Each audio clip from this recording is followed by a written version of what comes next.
Bismillahirrahmanirrahim. Assalamualaikum warahmatullahi wabarakatuh.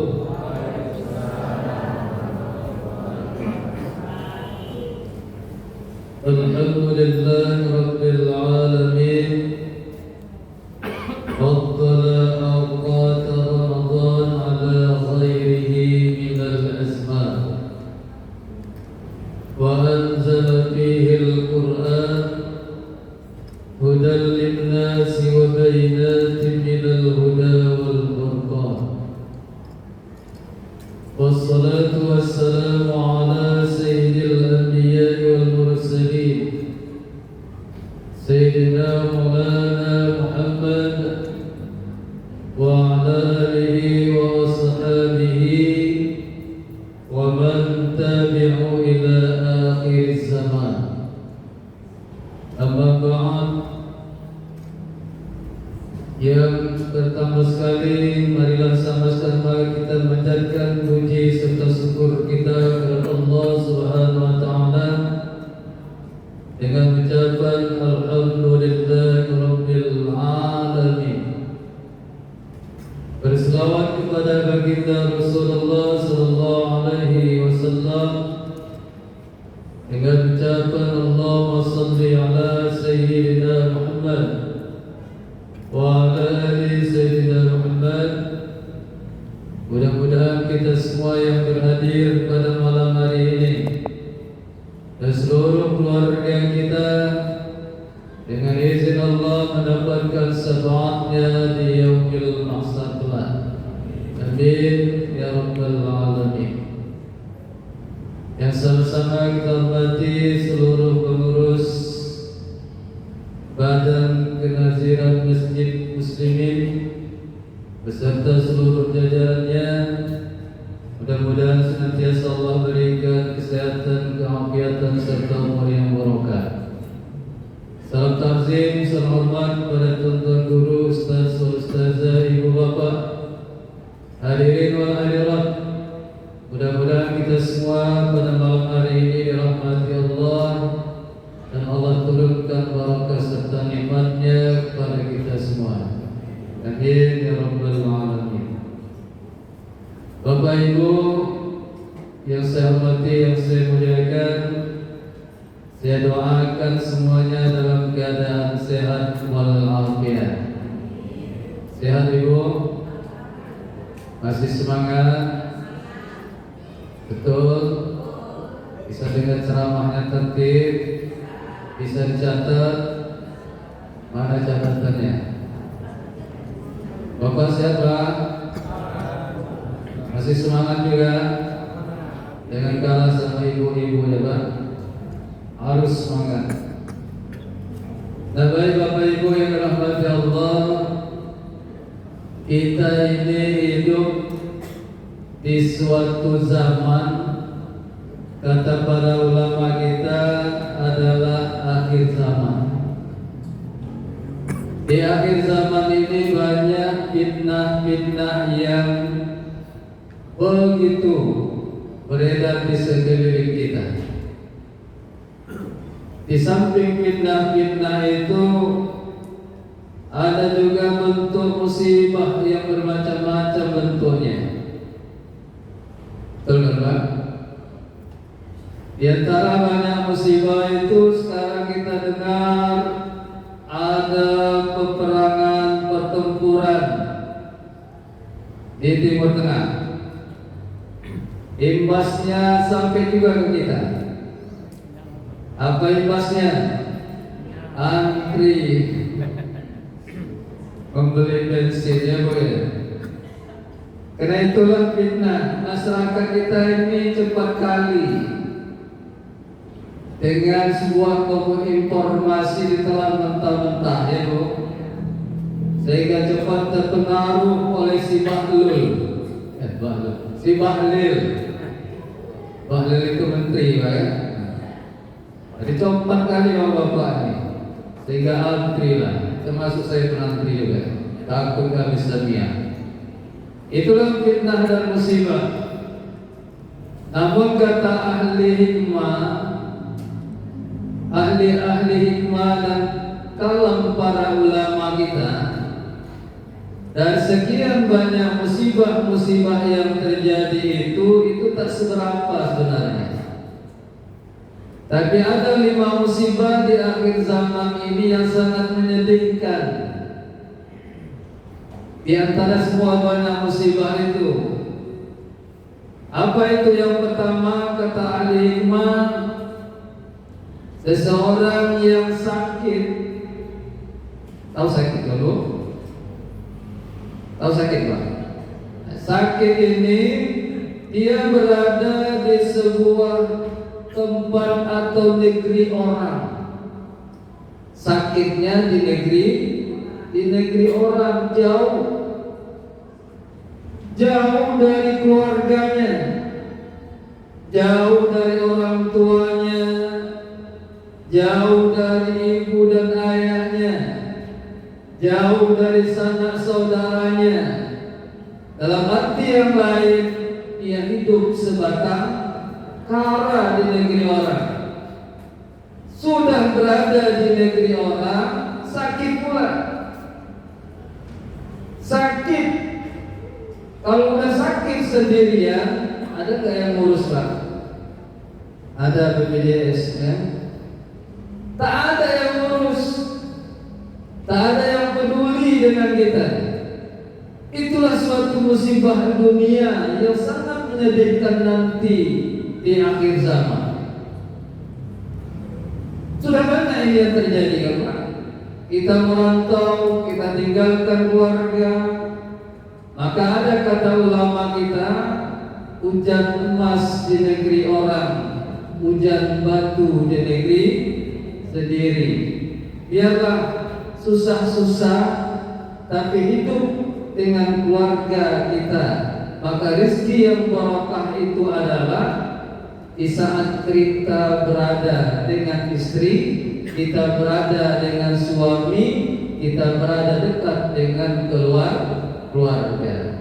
Namun Allah sangat mengasihi orang yang sebatang kara ini Bu. Kalau dia beriman kepada Allah, sakit dia di sana, meninggal dunia, kata ulama, mereka tergolong dalam keadaan mati syahid.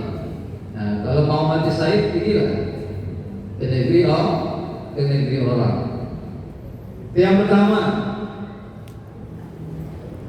Musibah yang kedua, yang di akhir zaman ini sangat menyedihkan dari sekian banyak musibah itu adalah miskin di waktu tua. Bulannya tua-tua kan? Ini kayaknya yang tua-tua ini makmur nih. Kenapa ini menyedihkan? Karena kita di saat tua ini Pak, sudah banyak nikmat yang dicabut oleh Allah. Pendengaran sudah berkurang. Udah kan? Kita pakai alat, nah, pakai mikrofon. Mata sudah mulai kabur. Makan udah sedikit makan. Kulit udah mulai kendur. Rambut sudah mulai putih. Jalan udah maju mundur. Udah mereka di yang kubur. Dan di usia tua ini, di situ pula kadang banyak datang penyakit. Ya kan Pak? Hari ini sembuh, habis hukuman lagi. Hari ini suntik, besok suntik lagi. Udah tidak punya daya dan upaya lagi untuk mencari nafkah. Dan di saat usia tua ini banyak pula Pak, biaya yang diperlukan. Untuk biaya berobat, untuk biaya makan. Dan usia tua ini banyak lagi berharap dengan anak. Kadang pilu kita mendengar suara dari anak-anak kita kan Bu. Tolonglah mak, tolonglah ayah, kirimkanlah uang. Apa dia jawab? Apa dia jawab Bu? Mak ya, aku ini udah punya tanggungan loh. Aku udah punya anak. Aku aku bayar sekolah, aku bayar jajan-jajan anakku, mak jangan lagi menyusahkan aku. Itu jawaban seorang anak. Maka jangan berharap Pak, kalau udah tua-tua kita seperti ini berharap banyak dengan anak. Maka harta itu jangan dihabiskan total untuk anak kita. Kalau anak itu anak yang soleh, alhamdulillah. Kalau anak yang toleh, merana bapak ibu di hari tua, betul nggak Bu? Dicampakkan kita, tak dipedulikan kita, mau makan mau tidak terserah, mau sakit-sakitlah sendiri, mau berobat-berobatlah sendiri. Itu kata dia. Kalau anak yang laknat ini seperti itu, sisakan Pak untuk hari tua kita. Jual rumah yang mahal miliaran itu, sisakan 100 miliar, bangun tempat kediaman akhir tua kita. Buat ladang setapak Bu, buat ternak kecil, buat kolam untuk hari tua. Itu nanti yang kita butuhkan dari tua ini. Jangan habiskan uang itu, jangan habiskan harta itu di usia muda. Banyak yang kaya di usia mudanya, tapi di akhir tuanya tidak punya lagi harta. Ini hidup yang menyedihkan di akhir zaman Pak. Kalau tak percaya rasakanlah. Itu yang kedua. Tak ada jam udah. Mana Pak PKM? Ngapain tidak jam kita? Oh nggak wajar soalnya. Nah yang ketiga, hidup yang menyedihkan Bu di akhir zaman itu adalah mati di usia muda. Kenapa pula itu menyedihkan? Di usia muda mati. Usia muda itu antara 20 ke 50. Betul nggak itu ya? Betul salah? Pak? 20 ke 50 muda itu ya. Jadi karena banyak kita dengar suara dari masjid pengumuman meninggal itu masih muda ya, 55 kan? Itu kita bilang kan. Tapi kalau udah 80, 70, udah tua, udah wajar lah itu kan. Kenapa sedih? Mati di usia muda ini kata ulama, di usia muda ini dia belum banyak ibadahnya, belum banyak ilmunya. Maka kasihan matinya di usia muda ini. Walaupun tak banyak dosa, tapi ilmunya belum banyak, ibadahnya belum banyak. Tapi lihat Imam An-Nawawi rahimahullah meninggal dunia dalam usia muda. Tapi ada karyanya yang dia tinggalkan untuk kita. Kita baca sampai saat sini dan kita kenang namanya selalu kan Pak. Apa kitab yang ditinggalkan? Ada namanya kitab Al-Azkar ya kan? Zikir-zikir itu. Ada Arba'in An-Nabawiyah. Ada kitab Sarhul Mahazabnya. Ada Riyadus Shalihinnya yang kita baca selama ini. Ada karya yang dia tinggalkan walaupun dia meninggal di usia muda. Tapi yang menyedihkan tak ada itu semua. Ngaji tak pernah, sholat tak pernah, ke masjid tak pernah, wirid tak pernah, bergaul masyarakat tak pernah, mati di usia muda. Nah yang terakhir, meninggalkan Allah setelah ma'rifatullah. Ini banyak nih. Di saat dia usia muda seperti kita ini lah, rajin ibadah Allah. Ke masjid setiap waktu, ada pengajian hadir, sholat tahajudnya gak tinggal, sedekahnya banyaknya bukan main, membantu orang, pokoknya ibadahnya. Tapi di saat usianya udah tua, dia melupakan Allah. Banyak yang seperti itu. Udah hilang semangatnya, udah tua-tua nih. Ke masjid gak pernah lagi, ngaji gak pernah, ibadahnya terus turun dan turun. Tapi yang dia tambah hanya hartanya aja kan Pak.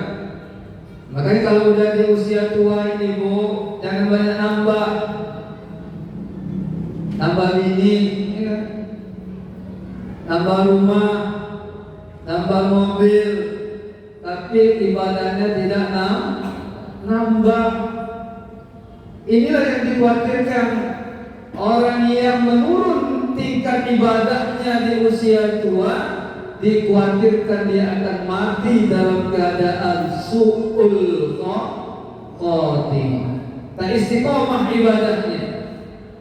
Nah, saya yakin nih ibu-ibu nih, bapak-bapak nih, yakin saya semua ini istiqomah Ramadannya nih kan, tarawihnya dari malam pertama sampai ke malam 18, tak pernah putus hadir semua, hadir tiap malam. Apa hadir kan Pak? Tiap malam kan? Ada yang nggak hadir? Bolong-bolong. Semangat! Ini Ramadan adalah bulan bonus yang diberikan oleh Allah. Jadi disampaikan oleh para ustaz kita.